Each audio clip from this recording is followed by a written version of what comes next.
start. I thought that would be more doom and gloom. But anyway. Well, it was like Slender Man. Yeah, it felt like Slender Man. But anyway, welcome back to this Mondays in Practical Talker Sports Show, episode 19. We're now 19 shows in on the Spreaker website, away from Farmingdale State College. Jordan here, as always. Tom to my right. We got Ringo over Skype on this Monday morning.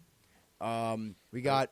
You said Farmingdale. You said Monday morning. I was really expecting a muggy afternoon here. I haven't given a weather report since our first episode on Spreaker. No, we have no windows, man, unless you're going to pull out your iPhone. Yeah. I mean, it looks sunny to me outside where I am. It was good out. Better than yesterday. Maybe we have to toss it to Ringo from now on. Maybe Ringo's our weather guy because he's got the windows. We don't down here. Meteorologist Ringo over there. Yesterday sucked. Today, when I walked in, it was pretty good. But, yep. So, we're here on this Monday. We on Friday, we left off. We knew one team was going to be eliminated from the ALCS. And that team is the Yankees. The Yankees fall 4-2 to the Houston Astros.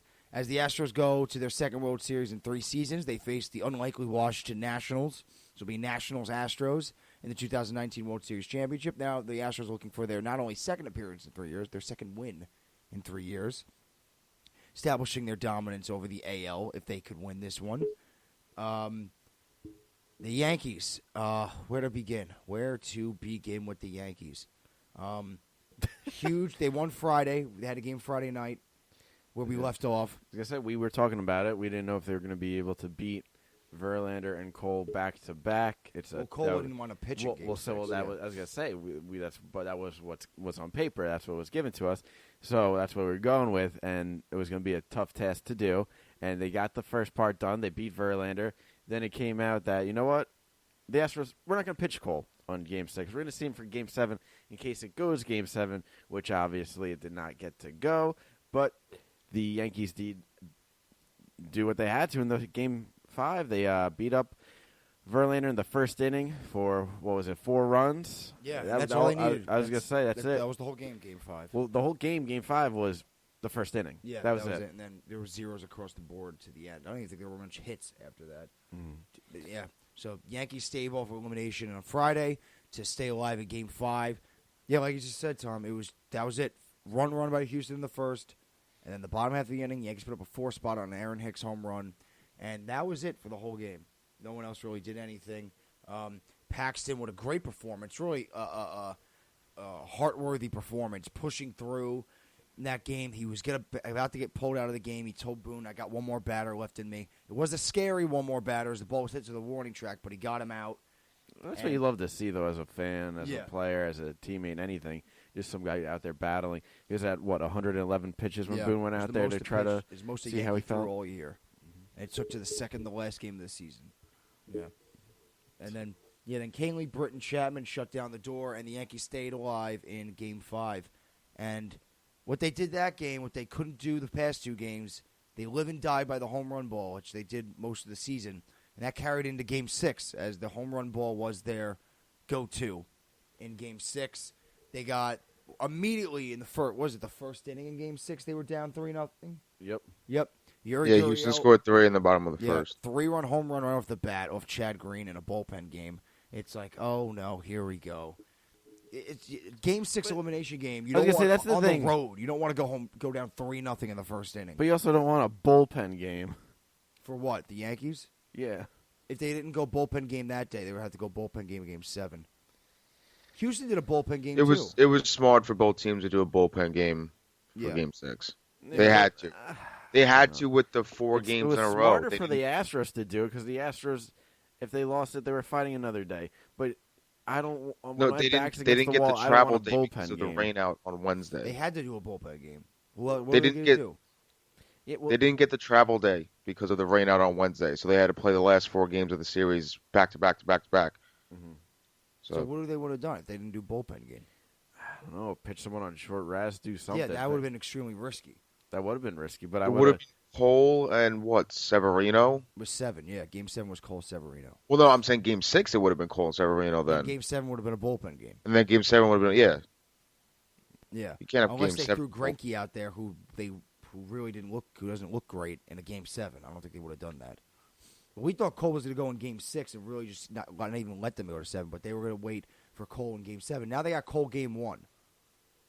Or they can go, they can go anybody game one, really, but they'll probably go cold to set the tempo. Well, I was going to say, plus, you don't want to people would say yes, no, maybe so on this idea, but you don't want to over-rest a guy either. You don't want Cole being out for 2 weeks doing nothing. Yeah, it's weird. When's game one of the series? Tomorrow. Tuesday. It's weird like that. Like bullpen guys, really. If you over-rest them, they come in just cold, you know? But, yeah, right off the bat, Yankees go down immediately, 3-0 on a 3-run home run by Yuri Gurriel. It's just like, oh, my God. First inning, you're down 3-0 in Houston, which you can't win anyway. Then Yankees get back on the board, Gary, with an RBI single. Then they get back on the board in the fourth with a Gio Urshela home run. Now they're down by 1. And then Houston puts another one on the board in the 6th. Now it's 4-2. It's not looking good. It's doom and gloom here. Then in the 9th inning, this was a crazy 9th inning on both sides of the ball here. Yankees up. DJ LeMahieu with a guy on first, 1 out. A great at bat. I was watching the at bat. I was just working, fouling him off, fouling him off, and he was fouling off his typical home run pitch, like an outside pitch in the strike zone where he goes opposite field with power on a line shot. That's typical DJ LeMahieu home run, and he fouled 2 of those off. Outside pitch in the strike zone on a line drive. He just missed 2 of them, and then he got it a third time, and he got it. Tied the game on a 2-run home run. Back to the theme, live and die by the home run ball. They literally did. They lived and died by the home run ball, and then they died in the bottom of the 9th. I was going to say, with that home run, though, did you see the Astros outfielder? Springer? I was going to say, I think it was Springer. He got up there. He was a couple inches away from it. That would have been... I was holding my breath watching it because I was... Where I was saying, I saw him like that. I knew the ball had the distance to go over the wall. Mm-hmm. I knew it right off the bat. But then I'm like, Springer can make a play on this. So I literally was just waiting and waiting. It's not like one of those where it's like, it's gone. Oh, it's gone immediately. I knew it had the distance, but I knew like Springer can make a play on this. But he missed it. It was close. And then all the Astros fans, I don't know if it was just the angle or what I was looking at, but it looked like they had, shockingly, like the wherewithal in that moment to take a step back and like try to have Springer get a chance at that. They don't want to be the fan. They don't want to be the Steve Barker. That's what I was going to say. Usually the fans are just going to jump at that ball or not move, but it looked like they just took a quick step back, and you see Springer go up there a couple inches away and miss it. Oh, man. But, see, here's the thing I was thinking. Obviously, 4-4 now, going into the bottom of the 9th. Jose Altuve is up, 2 outs. Hits one deep left center out, no doubt about it. And they win the game. 6-4, bottom of 9th, walk-off to move on to the World Series. But I'm thinking to myself, the LeMahieu home run was all for nothing. I think that hurt you guys even more in the sense of fans. Well, that happens a lot. But obviously, well, it's not all for nothing. Obviously, you want that to happen and give yourself a chance to win and everything. But it gave everyone hope. And then real quick, bottom of the inning, put everyone back to earth. Yeah, they pull you in only to rip you out. I feel like it was like something the Islanders would do, like where the Islanders make a comeback. Like they'll be down 3-1 all game, and they're doing nothing as a team. And then 5 minutes left in the game, they'll make it 3-2, and and then they play amazing for the last 5 minutes, and then lose 4-2 on an empty netter. That's like an Islander game. That's how I felt. They pulled you in. Like I'm telling you, where I was bartending. The whole place was jumping. It was great. I was high-fiving. It was great. But for some reason, like in Houston against this Astro team, you just had a feeling like it's not over. Still gonna win. No, not even that it's not over. That like Houston still is gonna win this one. Like you just had that feeling. It's just one of those teams. It's one of those series. It was one of those games. And yeah, 2 outs they had them. 1 out away from going extras and getting the bat back in your hands. After all the momentum being put on the Yankees side, Altuve takes a 2-1 hanging slider, crushed it, as Tom said, the deep left center. And that little pesky guy, that little, 5-foot-nothing guy, sends the Astros to their second World Series in 3 years against Washington. And what will be in a great pitching battle on paper. On paper, Sanchez, Strasburg, Corbin, Scherzer, Greinke, Cole, Verlander. And a good Houston bullpen. Houston bullpen pitched very good this series. I'm just hoping the Astros could pull it off. When it was looking bleak for us as Met fans, you're either going to get the Nationals going to win it, maybe the Cardinals, the Yankees are going to win it. The Cardinals have nothing to do with the Mets. It's just you. Yeah, but I just don't like them.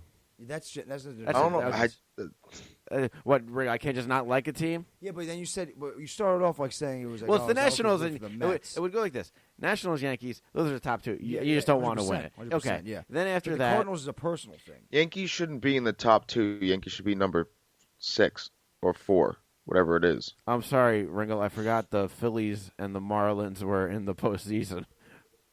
Oh wait, they weren't. Okay, thanks, I Ringo. thought you meant your list in general. No. So, for right now, with the teams that were stacking up to make it to the World Series, the last 4, 3 out of them, I'm not really a fan of. Obviously, the Yankees and the Nationals, top 1 and 2. But I was gonna say, do you find yourself rooting against a lot of teams in playoffs and postseasons? Ringo, Jordan, do you find yourself when push comes to shove, your team's out of it, and you're just rooting against the teams? Teams that I don't like are in the playoffs. It gives me something to watch, something to invest in, something to stick my teeth in. Yeah, but then what if they make it to the Stanley Cup, the finals, or they make it to the World Series? I'd want them to lose. Yeah, but then you're getting a little too close for comfort. Yeah, but I know. Yeah, but it's interesting. Like when the Rangers were in it all those years, it was something I always invested in. It would be like something to root against. Yeah, I wouldn't want the Rangers to win. But I want the Rangers to win. I was gonna say when your team's not in it, makes the playoffs and the postseason a lot more interesting for you. I think a good series trumps me wanting a team to lose, though, because like a perfect example, Saturday night with the Yankees game. I obviously don't want to see the Yankees make the World Series because obviously I don't want to hear the Yankee fans living in New York. But DJ LeMahieu tying that game up, I would have loved to see a Game 7. Just if the Yankees stole that game and found a way to get to Game 7, that would have been awesome to see. Obviously, I would have been rooting for Houston in that Game 7, but I would have wanted to see the series go 7. Yeah, I don't want the Maple Leafs to win ever, as long as I'm alive. But if they do, whatever. But last year they were in a great round 1 series against Boston. They lost Game 7, but if the Leafs would have won Game 7, it was like, all right, whatever. But all right, I get to watch them again. I'm not gonna get all worked up or upset about it. It's just something interesting to watch. Like the Maple Leafs played a great game, round 1 series against Boston. That was a fun series last year, and had a great Game 7. But if Maple Leafs would have won that Game 7, it would have went to the Maple Leafs. It would have been all right, whatever. If the Maple Leafs would have won a Stanley Cup, I'd be like, damn, all right, whatever. But same thing with like the Ravens, and that's pretty much it. The Rangers. The Yankees, though, obviously losing 6-4, losing the series 4-2. There's a couple players on that Yankee lineup people are not happy with, and they should not be happy with. One of them, Encarnacion, he did not show up at all after the first couple games. In the first round. Yeah, in Minnesota. Yeah, I don't know what happened. Maybe he re-aggravated an injury and tried to play through it. So, what happened to Stanton? He just can't stay healthy. Honestly. He had a decent series in Minnesota, I believe, but he just can't stay healthy. He was 2 for 4 in the ALCS. That's it. It's nice 500 batting average. This guy just can't stay healthy. Mm-hmm. Yeah, a lot of guys no-showed. Gary Sanchez, Didi, Urshela, Gardner, and Encarnacion.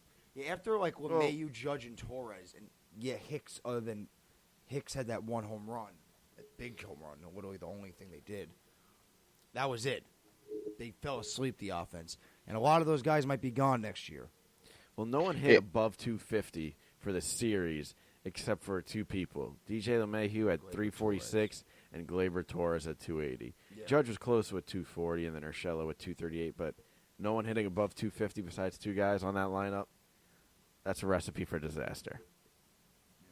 Oh, and part of the monster on Houston, Springer hit 160, Bregman hit 167, Correa hit 182.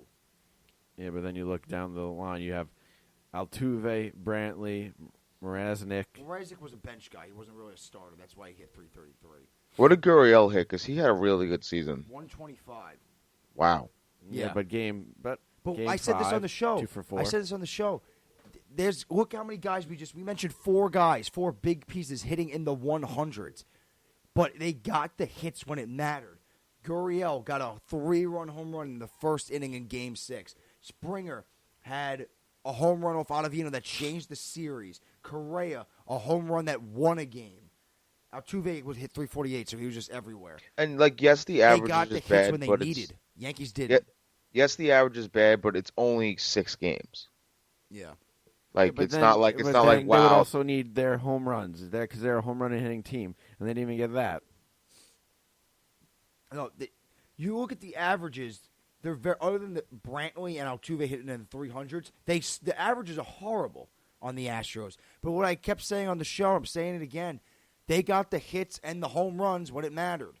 One swing changes the whole series. Springer's home run off Ottavino, one pitch. Correa, one pitch, home run, wins the game.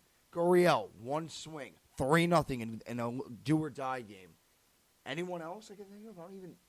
They got hits when they needed. Yeah, they weren't getting consistent hits, but when they needed to, they got them. Yankees didn't, other than LeMahieu, but then it blew up in their face the bottom half of that inning with Altuve off your all-star closer, which kind of sucks. But back to the Yankee lineup. Encarnacion, then they say he's not going to be back. They're not going to, the player option they're declining, or the team option they're declining it.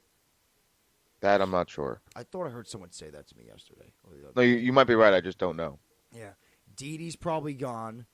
Encarnacion's probably gone. Gardner's up in the air. He's 37 next year. Urshela, what are you doing with Urshela? Because now you have Andujar coming back. Hicks is secured. Yeah, so that's how many guys I just named. 3 guys probably gone.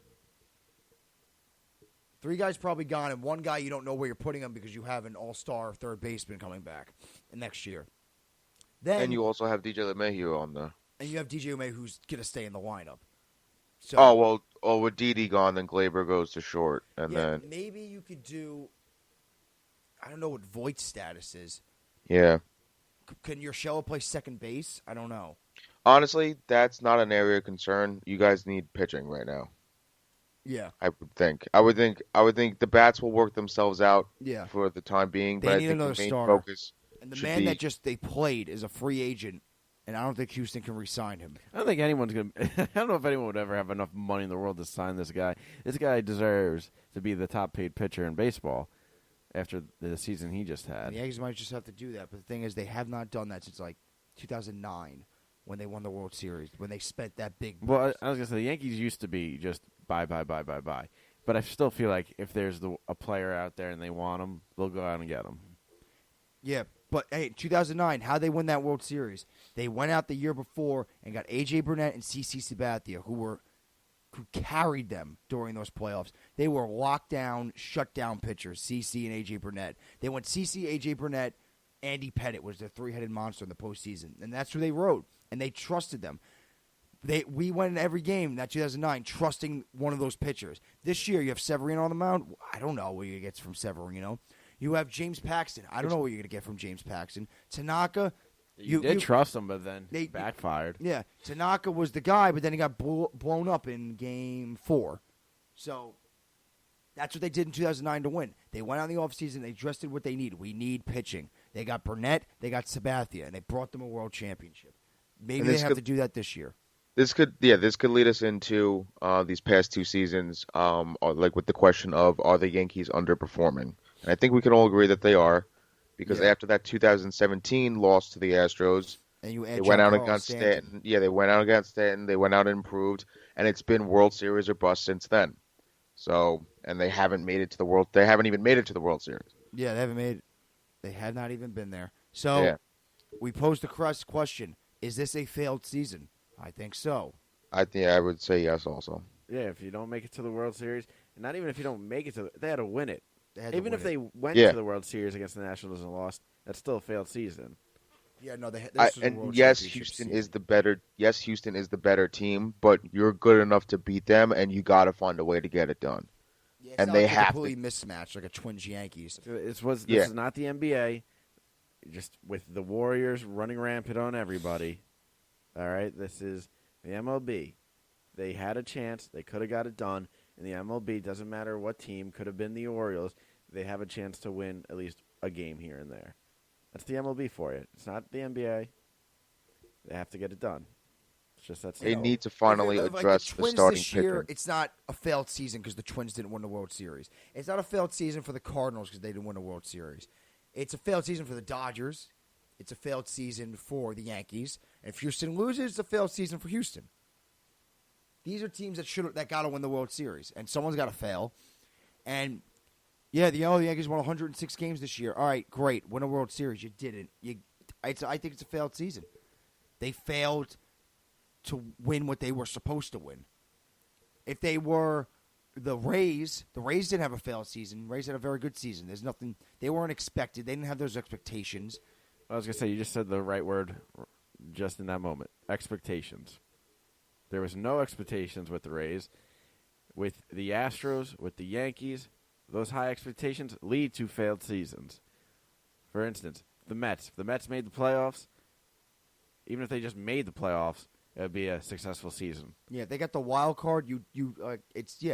Like the Islanders last year. The Islanders weren't supposed to even sniff the playoffs. They made it to the second round. That wasn't a failed season, even though they got eliminated in the second round. They got swept. Even though, like, in the first couple days after, as a fan, and definitely, I'm guessing, as a player, you feel like it's a failed season, and you're upset. Yeah. But then you look at it, you're like, okay, we shouldn't have even been there. And look, we just proved everybody wrong. I just don't look at it like we failed. Like, I'm really upset that we should have won, because every year you're in the playoffs, no matter what team you are, your goal is to win, and you want to win just because you don't never know, make it again. You don't know when you're going to get back there. That's you don't know when you're going to get back there. That's how with the Knicks, the Mets, how I feel, the Giants. Yeah. Like when the Islanders missed the loss last year, they got swept in the second round by Carolina. I wasn't thinking like this was a failed season. What a disaster. No, I was upset and I was annoyed that we didn't win and we didn't win the Stanley Cup and we didn't move on to the third round. But I can't look there and say it's a failed season. But yeah, I was still upset because we don't know if we're going to make it this year. Even though the Islanders have won 4 in a row right now and they're 5-3. But I'm just joking with that. But they're hot. What's it called? Yeah, obviously I don't think we're not going to make the playoffs 8 games into the season. But yeah, no, I'm not looking at last year's Islanders season like, oh, it's a failed season. What a bust. Well, that was horrible. No, like I was upset. I wanted to win. I wanted to move on to the third round because you don't know if you're going to make the playoffs ever again. But it's not like you're the Yankees and it was okay. Win the World Series this year. You didn't. You failed. I think you can tell me all you want. 106 wins. They failed the last 2 seasons. Yeah.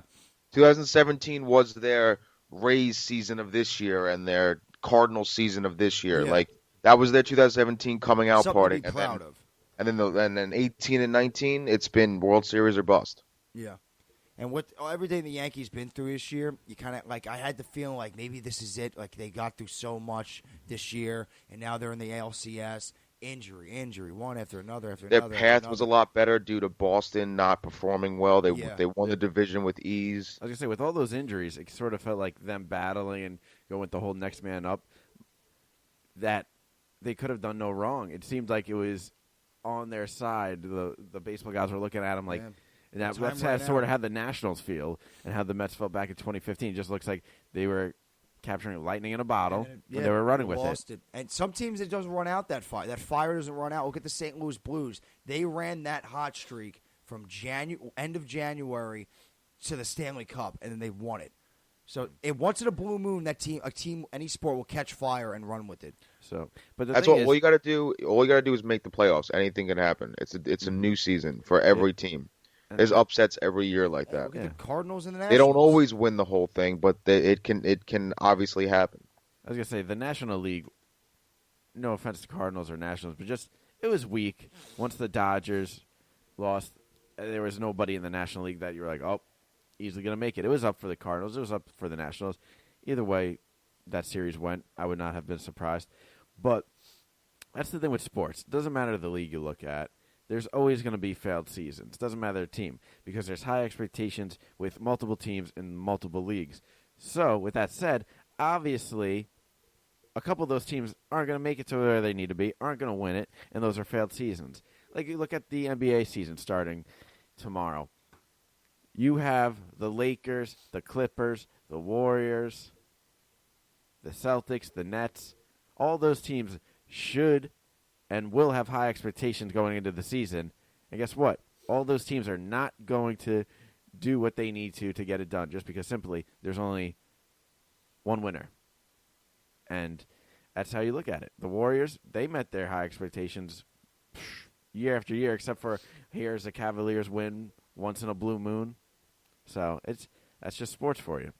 And not everyone's going to meet their high expectations. It's just that simple. Some might say it might not be a failed season for the Yankees because of injuries they went through and they got through it. But I feel like that's just a weak excuse. Like, oh, they Yeah, were but you injured. didn't have the injuries when you were in this series. Yeah.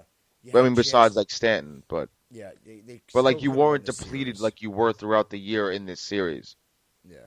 So you can't use that excuse. They'll use it and say like, "Oh, it's not a failed season because they made it to the playoffs without the team that they had on day one or could have had on day one." That makes the loss worse because guess what? They made it, and now they have all their big guns, and you lose it. Yeah.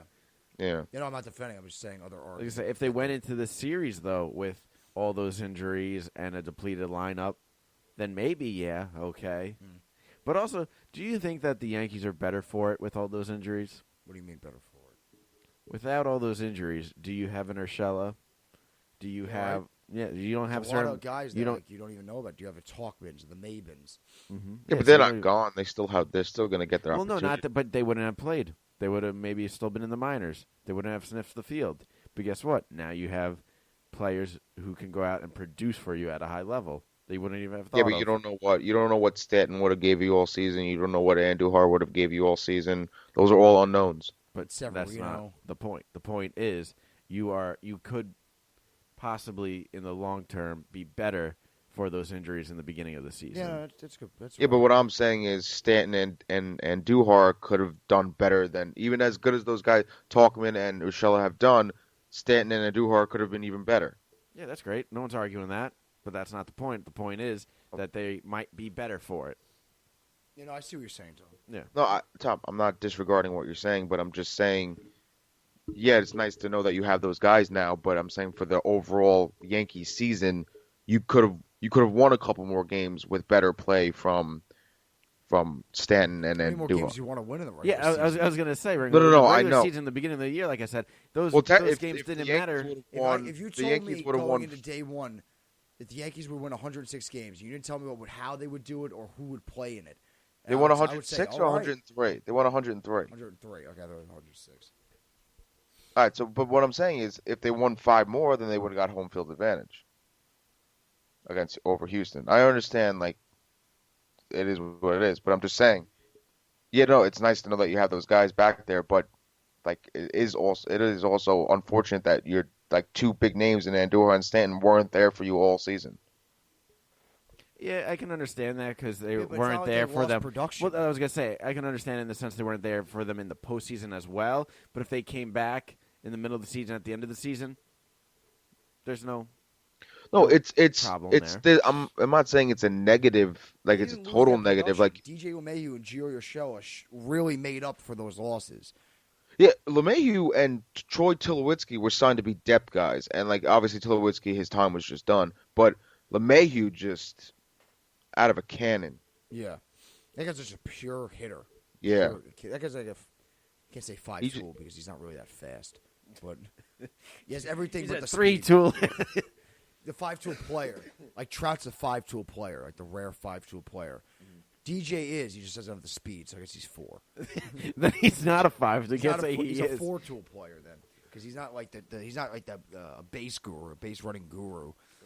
Man. But the Yankee team will look a little different this year. Do they add that starting pitcher piece, which they should? I brought up the example in 2009 that put them over the hump.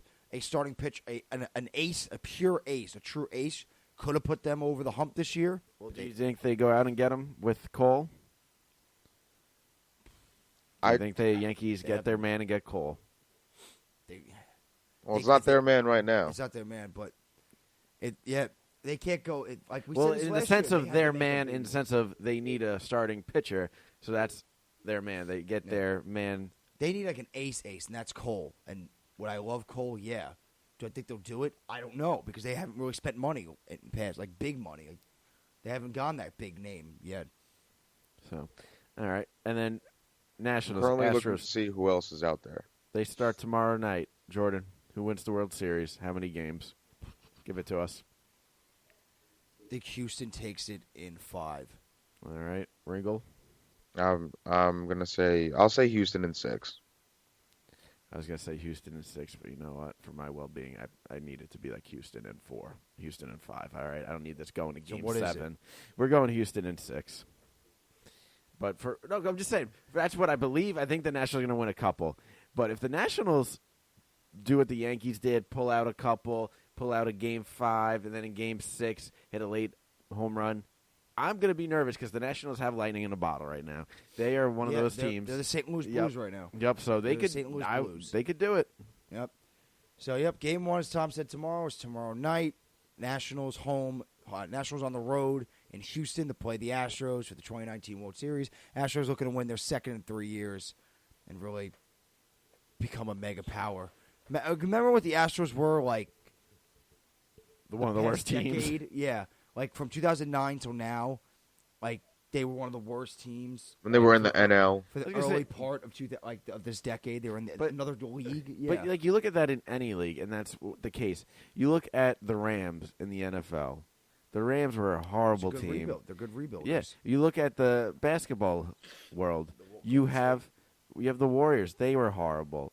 Basketball's different though, because one guy could just all you need is one guy, and you can say you rebuilt. But no, they didn't rebuild the Warriors. They built a dynasty. The Warriors didn't build one guy. They built a dynasty. 1, 2, 3. What? Draymond, Clay, Curry, and Curry. The core. Yeah. Then you had players come in like Iguodala. Then you had other players, Barnes, who weren't as notable as the other three, but still were good for you. That Livingston, who was injured on that team to previously. make a dynasty. Yeah. So yeah, they made a dynasty. They didn't just have 1 year up like the Raptors. The Raptors seem like right now. The Raptors seem like last year was their year, and that's going to be it for a little bit because they lost their one player. Yeah, that's a good point. Yeah. Hey, but they'll take it. They'll take a championship. I was going to say, Kawhi, want to come to the Knicks for a year, give that to us, and then leave? I'm okay with that. Yeah, that's a good example of that, though. But what was I leaving off? Yeah, you want to know how to rebuild? Look at the Houston Astros. Look at like we just said. With you can put the Yankees on that list too because they're a newly good team again. They haven't won yet. Yeah, but that's what I was going to say. I understand that, but the Yankees might have won many championships in years, but the last, what is it? 2009. They haven't been there since 2009 since they won. The Yankees are another great example of how to rebuild, but the Astros trump that. They're one step ahead of them because they've won.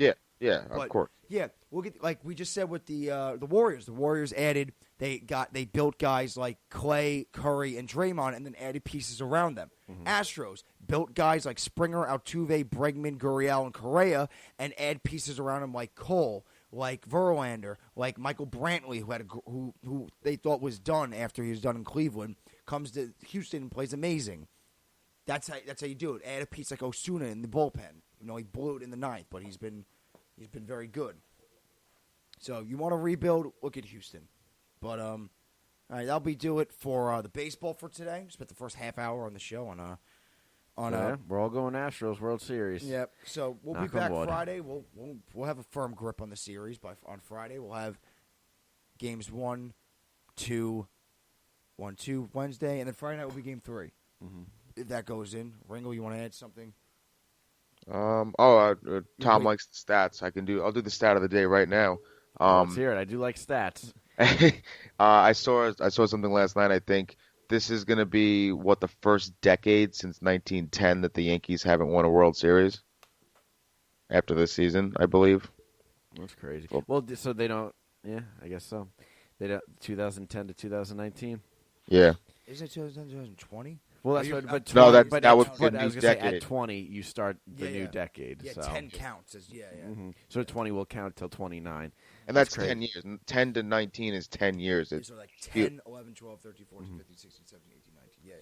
Yeah. So, but that's crazy. And that's why I said that the Yankees, they're rebuilding, and it's great and all, but they haven't accomplished what they needed to. They should have won in this decade, the 10 to 19. They probably could have won 2 to 3. Yeah. No, 2000. They had the year Jeter got injured against Texas. They made ALCSs against Texas, against the Tigers. Like I say, you could have had 1 or 2 in the first little bit of that decade. That year, I forgot who they want to play, but that year, Ibanez hit those 2 home runs. Mm-hmm. They had teams after 2009 that were really good. A couple there, and then now a couple at the tail end here. 18 and 19 could have been World Series. And then I think this year could have been one for them. 2013, 14, 15, and 16 were the years they And didn't make it. what- They were kind of just like, ah. And I remember that tweet Ringo's talking about because obviously the comments and everything with it. 2010, 2019, Yankees haven't won a World Series. Have they made a World Series though? What? 2010. from 2010 to that I don't know. No. I don't think they did. 2010 till Yeah, now? and No. yeah. So someone also tweeted out that the Mets have more World Series appearances in Than this the decade. Yankees. Yeah, than the Yankees. They And- won. That's crazy, but obviously it doesn't matter anything to us because one, they didn't win it, the Mets, and two, since you didn't win it, look at the past history. It's not good for a Met fan. Just that Yeah, simple. Mets might not be back there for another 40 years. Or they could just be back there next year. Right, Okay. LGM. Let's go, Mets. That's The pitcher they acquired at the trade deadline was all over on Twitter, favoriting every tweet that he wanted to be on the Yankees. Not that he wanted to be on. Well, it does show that he is salty, Yeah, but not that he really doesn't- wanted to be He doesn't on. want to be on the Mets right now. Oh, yeah, we'll see about that next year, okay? Yeah, wait till they hire Carlos Beltran as their manager and they go back. yeah. Wait. Yeah, we can talk about that for like 5 seconds. Yeah, but go ahead. The Mets are. I just saw news on the managers. Joe Girardi's getting a second interview. I think Beltran's getting a second interview. It's really down to them two and like Eduardo Perez. So, but I really hope it's not Beltran. I like- want Girardi, and then after Girardi, I would honestly be fine with Beltran. I would honestly. I'm not. So who would you want instead of Beltran with all I the want other like Buck people out there? Showalter or someone like that. I want an established guy. I don't want. That was Yes, my Bel- reasoning for the Jets coaching. You want an and established guy. That was my reasoning too for the Jets. Like Adam Gase has a lot to prove. Beltran's going to I have said a lot Mike to McCarthy. prove. You said no. What? I said the Jets should get Mike McCarthy. You and Nick both disagreed with me. Yeah, there was other guys out there though. Who? That was established as Mike McCarthy and I had know, success okay. like Mike McCarthy. I said no to Mike McCarthy, but I would have taken Mike McCarthy over Adam But Gase. who I would- did not who did think you that want? they Who were did you going to want? get. I did not think they were going to get Adam Gase. Then who'd you want? I would have taken the offensive coordinator Eric Bieniemy from You wanted Kansas City. That kind of contradicts your argument. Yeah, because you he's not wanted an someone head established. coach. He's an established offensive coordinator. He's not an established head coach. But he's coming from a better coaching tree than Adam Gase is. But that goes Not against that- not everything that you because just stood Mike for. McCarthy. And coaching trees are Oh, yeah, better. he's probably better than Adam Gase, but not better than Mike McCarthy. I said the Jets should have got Mike McCarthy since day one. Okay, yes, Would have been the safe pick. And right now the Jets. It would have been don't the safe need to pick, be but- taking risk right now. But hey, perfect segue into the Jets. Jets play tonight. Jets are home. No, they're in New England. No, they're home. They're home. I was wrong. Okay. Jets are home to the Patriots, and if the Jets win, then they are going to win 10 more in a row and make the playoffs, probably, right? It's So, going to be a start of a do franchise. they have dynasty. C.J. Mosley tonight, Ringle? He's technically questionable, but I think he's going to play. He's going to play. Yeah. Sam Darnold, is this his come-down game? Everyone has that one game. He's got a big test against this defense. This defense is best defense that fans of any team in football have seen in forever. Yeah. This Patriot defense, Stephon Gilmore's the best corner in the league. They're just a very systematically sound defense. Everyone knows their role and they do it well. Yeah, Bill Belichick in the past have had a lot of lesser name guys on this defense, and he's made it work. He's made them like serviceable. Now he's got a lot of good names on this, and they're firing on all cylinders. Yeah. McCourty, the safety, I don't know if it's Devin or Jason, has Devin, 4 picks Devin's the already. safety. Yeah. The Twins. McCourty, the safety. McCourty, the Safety McCourty. Safety McCourty and corner McCourty. Yeah. Yeah, so, yeah, Darnold, he had a great week game back and a win against Dallas. Is this his come-down game from reality, come back to reality game? Nope, there goes gravity. You can have a middle ground. He doesn't have to be explosive again. He doesn't have to be explosive to like not call it a come down game. He could have like a middle ground, stay competitive, and keep the Jets in this game, which is what I'm looking to see. That's like I said, it's a big test for Darnold. I hope he doesn't cave and look like Luke Falk in this game because that would be a big setback, and that would be Big a big setback. Saying it nicely. I was gonna say that'd be the end of the franchise. Yeah. Yeah, but the Patriots, I'm giving credit to the Patriots defense where they can make him look like Luke Falk in this game. They can make any quarterback look like Luke Falk. Yeah, this defense, how many total? I think they went up like under 20 total points this year. It's insane. I'll look it up right now. Yeah. Yeah. Yeah, Jets home. to the Patriots tonight. The 1-4 against the undefeated New England Patriots. Patriots have one of two teams, the 49ers, a 9-0 win yesterday at the disgusting field they played on yesterday against the Redskins. 49ers, man. We said it last week before the game. Said it this week. This is the points allowed. Oh, this is better than I thought it was. They let up 3 to Pittsburgh. Yeah. Then, actually, no, I'm looking at the fantasy app, and this is wrong because they marked the 2 extra points as points allowed in the Jet game, but it was really 0 points allowed. So now I can't go back to this. Okay. This isn't trusted. Just go. But whatever. Well, I'll say it anyways, but whatever. So 3 to Pittsburgh, 0 to Miami. It's really 0 to the Jets, and then 10 to Buffalo, 7 to Washington, and 8 to the Giants.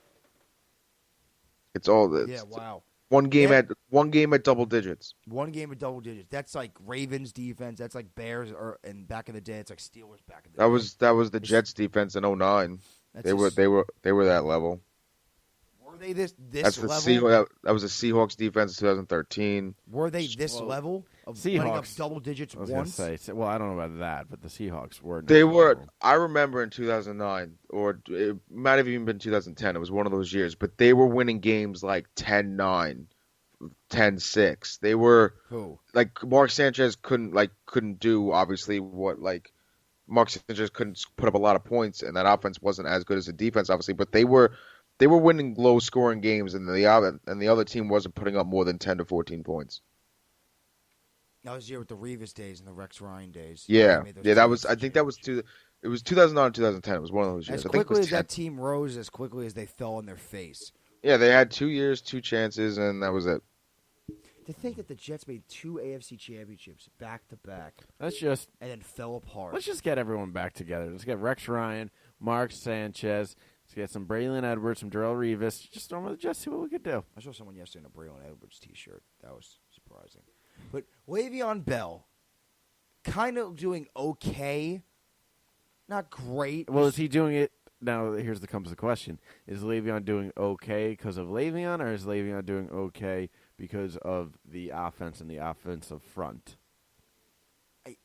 You got to see more out of him with Sam Darnold. You're waiting for that game where you really see Le'Veon Bell, like a Steeler, like one of those Steeler games, where he gets 100 rushing yards, over 100 rushing yards, maybe like 70 receiving yards, a score. He just looks like the unstoppable running back that he used to be. Now, can he play his same style with the Jets, though? It's hard to because the offensive line's not the same. The Steelers' offensive line's very good. He doesn't have the quick couple seconds to stop. No, he has to adjust it based on that offensive line. And you're kind of just waiting for that big Le'Veon Bell game. He's kind of like, okay. Has he rushed for over 100 yards in a game yet? No. He had like 50 and a touchdown against the Cowboys on like 11 carries or something like that. They were resting him. Adam Gase was like, he was in there for the majority of the game, obviously, but there were like 2 to 3 drives where he didn't go out there. It was all Ty Montgomery and Bilal Powell. Yeah, his most rush yards at 68 this year, and his most receiving yards at 61, and it was both in the same game. It was week 2 against Cleveland. You know, he hasn't even sniffed 100 rushing yards. He hasn't sniffed 100 receiving yards yet. Mm-hmm. He has... Well, he had over 100 total yards in that game, but... Yeah, he has 2 total touchdowns this year.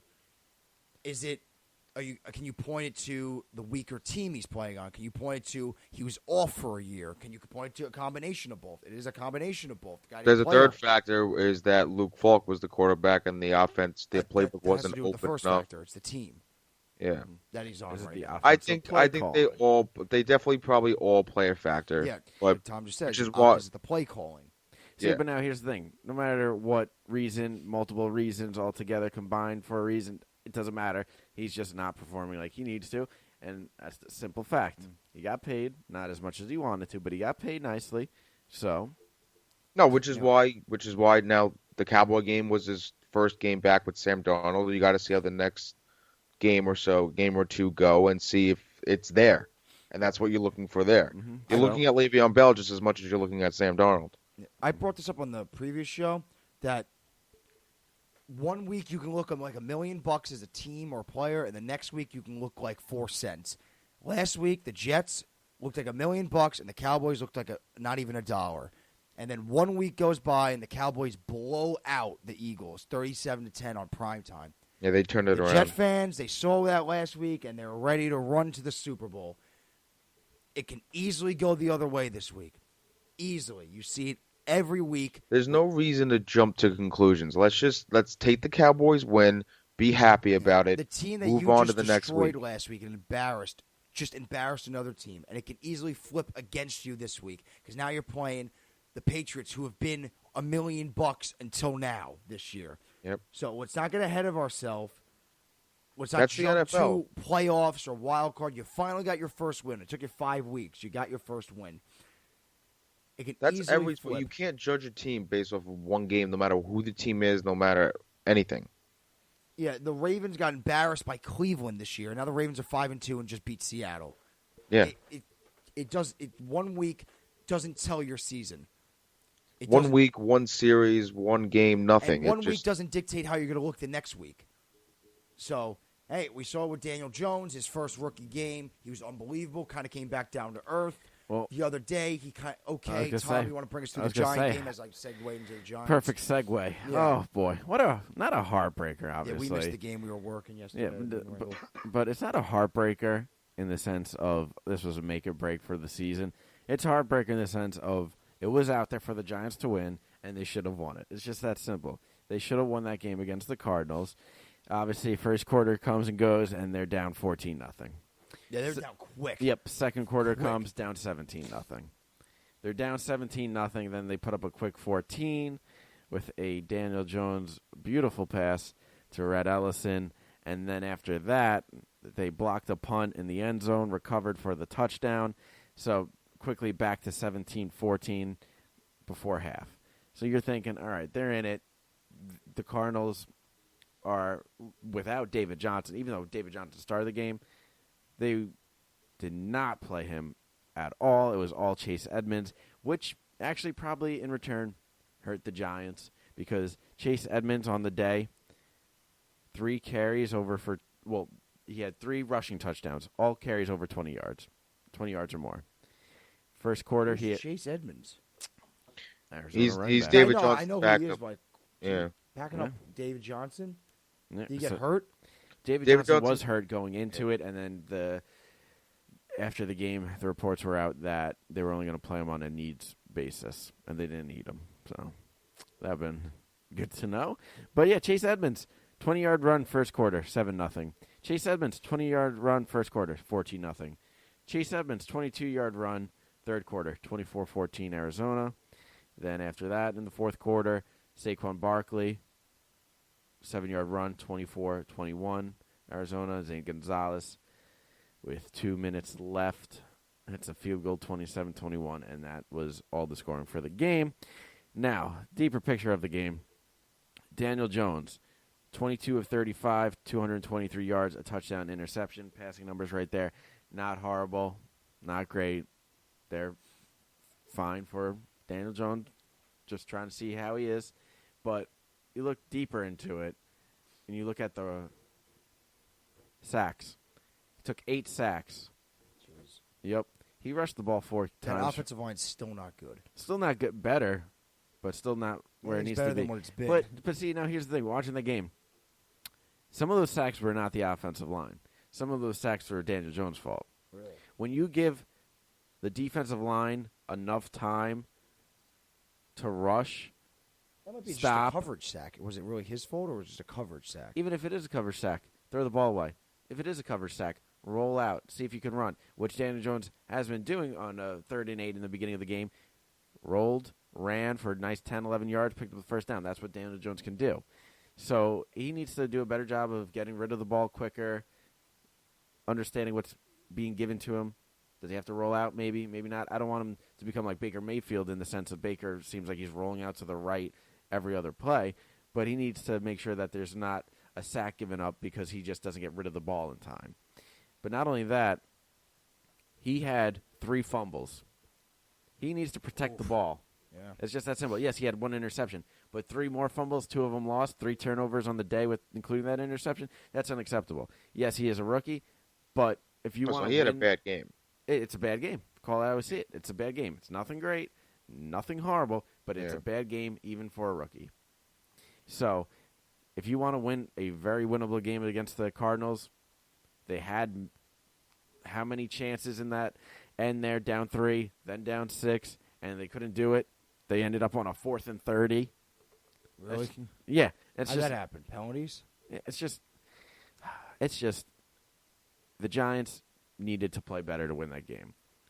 It's that simple. Now, I know you two are going to be in an uproar over this, but I think this is the first game where I look at it, Daniel Jones lost them that game. And you sort of watch the games. Well, you sort of think Eli Manning might have won that game, but obviously that's not the point we're at now.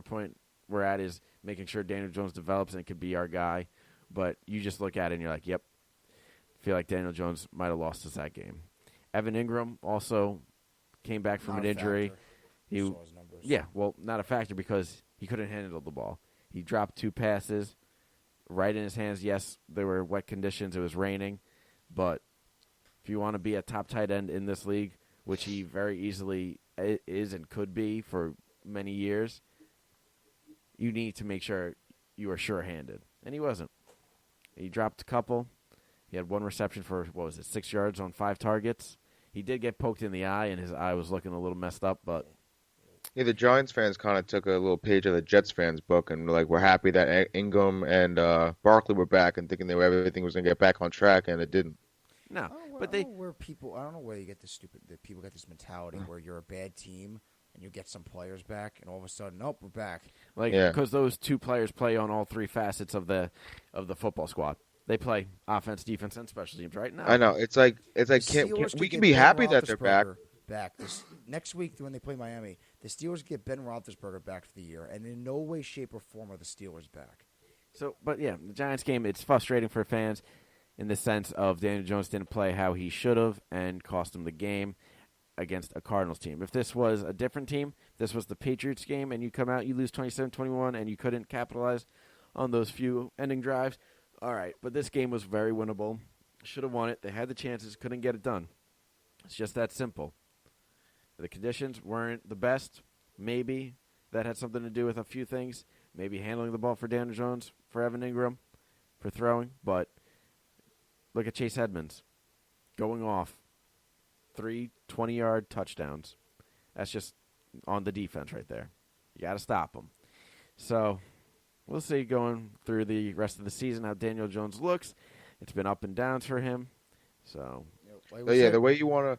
He's come back down to earth after that first rookie game, and I will say a prediction: Sam Darnold will come back down to earth tonight, especially against this monstrous defense. If I get proven wrong, I'll be shocked. But what I want to add with Daniel Jones from my recent experience with having a rookie quarterback in Sam Darnold is that you're going to see up and downs from a rookie quarterback. That's a guarantee. But what you want to see is hopefully by the end of the season is like right now he's on a bad consistent stretch. He's been inconsistent since his first game. You want to see him come out of that within the next week or so, and you want to see him have a nice stretch of games at the end of the season. Sam Darnold did do that, which didn't solidify him as the franchise quarterback, but like you need to see that. You need to see a good stretch of games in the rookie season to have enough hope going into next year. Yep. Well, you look, Arizona was a team that Daniel Jones should have. Exactly, and against a team like Arizona. And not only that, because, they were ranked one of the worst defenses, the worst defense against tight ends, and Evan Ingram goes out and has 1 catch. Yes, Rhett Ellison had a nice 20-plus yard touchdown catch, but Evan Ingram, a top tight end in this league, against the worst ranked tight end defense, that's all you give us?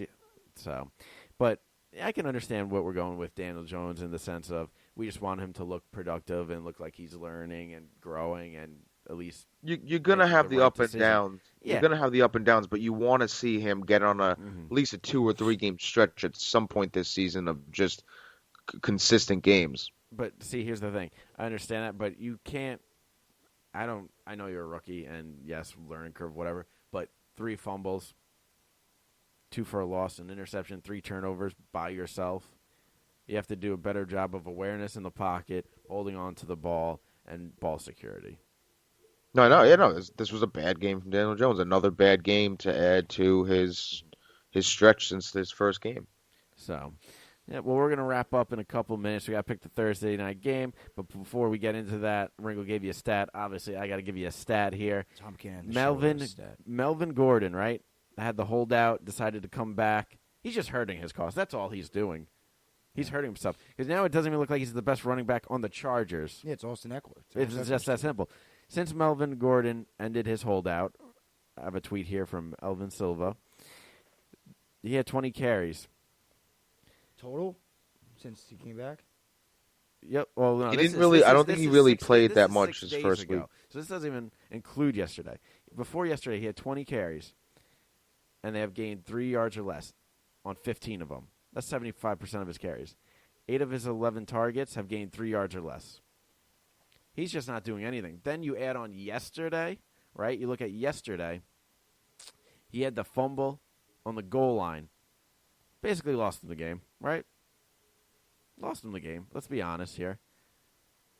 Against a Titans team.